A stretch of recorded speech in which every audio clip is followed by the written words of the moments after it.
اعوذ باللہ من الشیطان الرجیم، بسم اللہ الرحمن الرحیم۔ خواتین و حضرات، پلس آف نالج میں خوش آمدید۔ ناظرین کرام، ارطغرل غازی کا تعلق ترکوں کے ایک کائی قبیلے سے تھا۔ ان کے والد محترم کا نام سلیمان شاہ تھا اور سلطنت عثمانیہ کا بانی یعنی کہ عثمان اول ارطغرل غازی کا بیٹا تھا۔ روایات میں ہے کہ ارطغرل غازی بچپن ہی سے نڈر، بہادر اور اچھے گھوڑ سوار تھے۔ اگر بات کی جائے تیر اندازی اور شمشیر زنی کے فن کی تو یہ انہیں اپنے والد محترم سلیمان شاہ سے ورثے میں ملی تھی۔ ارطغرل غازی بلا کے ذہین اور طاقتور تھے۔ جب کبھی وہ شکار پر جاتے تو کبھی خالی ہاتھ نہ آتے۔ ان کی بے پناہ صلاحیتوں کی وجہ سے ان کے والد سلیمان شاہ ان پر بہت بھروسہ کرتے تھے۔ خواتین و حضرات، اس ویڈیو میں ہم ارطغرل غازی کی مکمل داستان کا ذکر کریں گے، اس لیے ویڈیو کو آخر تک لازمی دیکھیے گا، اور اگر آپ نے ہمارا چینل ابھی تک سبسکرائب نہیں کیا تو ابھی کر لیں تاکہ مستقبل میں آپ کو اچھی ویڈیوز بر وقت ملتی رہیں۔ خواتین و حضرات، ارطغرل غازی 1190 میں ترکی کے صوبہ بروسا میں پیدا ہوئے۔ جب منگولوں نے ترکمانستان پر حملہ کیا تو بہت سے قبیلوں نے ایشیا کی جانب ہجرت کی، مگر کائی قبیلے نے شام کے آس پاس ہی پڑاؤ ڈالا، مگر یہ علاقہ سردیوں کے لیے بالکل بھی سازگار نہیں تھا۔ اسی وجہ کی بنیاد پہ سلیمان شاہ چاہتے تھے کہ قبیلہ جلد از جلد کسی دوسرے مقام پہ ہجرت کر جائے، اور اسی مقصد کو مد نظر رکھتے ہوئے سلیمان شاہ نے ارطغرل کو حلب کی جانب بطور الچی بھیجنے کا فیصلہ کیا، جہاں پر سلطان صلاح الدین ایوبی کے جانشین حکومت کر رہے تھے۔ لیکن اس سے پہلے ایک اور واقعہ رونما ہو گیا۔ جب ارطغرل غازی اپنے دوستوں کے ساتھ شکار کرنے جنگل میں گئے تو وہاں ان کی نظر صلیبی جنگجوؤں پر پڑی جو کچھ قیدیوں کو لے کر جا رہے تھے۔ ارطغرل غازی نے صلیبیوں پر حملہ کر دیا اور ان کو قتل کر کے نہ صرف قیدیوں کو بازیاب کرایا بلکہ قیدیوں کو اپنے ساتھ قبیلے لے آئے۔ ان قیدیوں میں ایک بوڑھا شخص، اس کی بیٹی اور ایک بیٹا شامل تھا۔ یہ بوڑھا شخص روم کا شہزادہ نعمان تھا اور اس کی بیٹی حلیمہ سلجوق تھی جو بعد میں ارطغرل کی بیوی بھی بنی۔ خواتین و حضرات، اس واقعے کے بعد صلیبی جنگجو کائی قبیلے کے سخت دشمن بن گئے۔ اس کے بعد ارطغرل غازی حلب کی جانب روانہ ہوئے، جہاں سلطان صلاح الدین ایوبی کے جانشین سے بطور ایلچی مذاکرات کے لیے آپ کو بھیجا گیا۔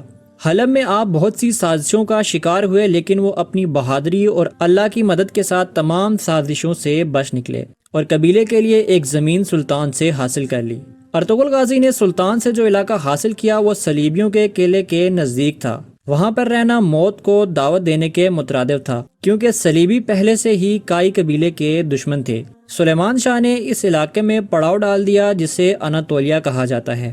صلیبیوں نے بدلہ لینے کے لیے کائی قبیلے پر حملہ کر دیا اور کائی قبیلے نے ارطغرل کی قیادت میں ان کے شاہی قلعے پر جوابی حملہ کیا اور قلعہ فتح کر کے قلعے پہ کائی قبیلے کا پرچم لہرا دیا۔ 1225 میں سلیمان شاہ کا انتقال ہو گیا۔ اس سے پہلے منگولوں نے چنگیز خان کی قیادت میں چین اور ایران کو فتح کر لیا تھا۔ انہوں نے کائی قبیلے پر حملہ کر دیا اور قبیلے میں آگ لگا دی۔ کائی قبیلے نے بڑی مشکل سے اپنی جان بچائی اور اپنے دوست قبیلے دودرگا چلے گئے۔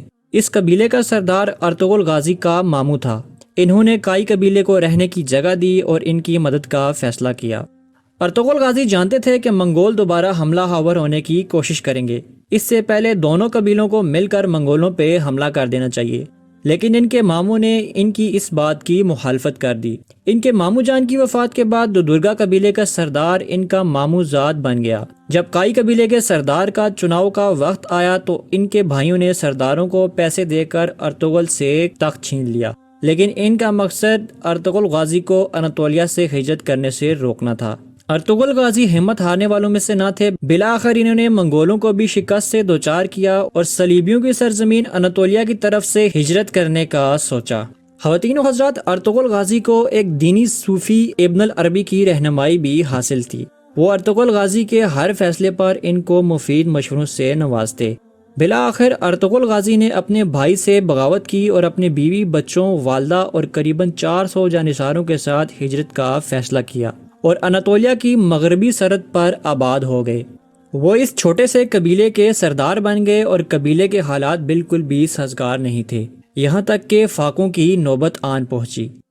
کائی قبیلے کی خواتین قالین بنانے کا کام کرتی تھیں۔ ان قالینوں کو بیچ کر اناج لایا جانے لگا، لیکن اناج قبیلے کی ضروریات کے مطابق بہت ہی کم تھا۔ مغربی سرحد پر ان کا دشمن بیٹھا تھا جس کے سردار نے ارطغرل کی قالینوں کے قافلے پر حملہ کر دیا اور تمام قالین جلا دیے اور اس کے کئی سپاہی بھی قتل کر دیے، جس کے بعد اس کے قبیلے پر مزید مصیبتیں ٹوٹ پڑیں۔